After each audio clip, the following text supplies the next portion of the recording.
వీడియోని అందరికీ తెలిసేలా చేయడం మన బాధ్యత. శ్రీరామనవమి రోజు నోట్లో నుండి ఇట్లా బూతులు మాట్లాడడం తప్పని తెలిసినా తిడుతున్నా. ఇంత గలీజ్ లత్కోర్ బట్టె బాంజాలు తయారయ్యారా. 7 మంది మొగ మృగాలు దైవ దర్శనానికి వచ్చిన ఒక ఆడబిడ్డను సామూహిక అత్యాచారం చేసి ఏడుస్తూ దాహం అని అడిగితే నోట్లో మూత్ర విసర్జన చేశారంట రాక్షసులు. నాగర్ కర్నూలు జిల్లా ఉర్కంపేటలో జరిగిన ఘటన ఇది. అదే దేవుడి గుడికి ఆ అమ్మాయితో తన బంధువు కూడా వచ్చిండంట.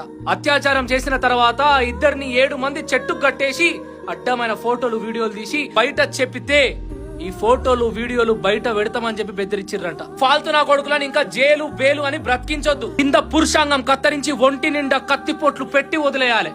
ఒక్కొక్క చుక్క పోయి చచ్చిపోవాలి.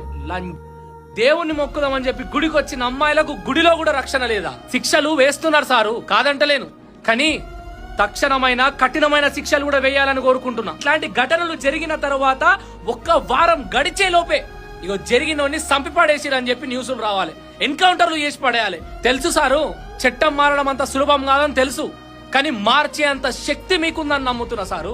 మీ అందరికీ చెప్తున్నా, గత కొన్ని రోజుల నుండి కొన్ని ఘటనలు ఎంత వైరల్ చేస్తున్నారో మీ అందరికీ తెలుసు. దయచేసి ఈ ఘటనను వైరల్ చేయండి.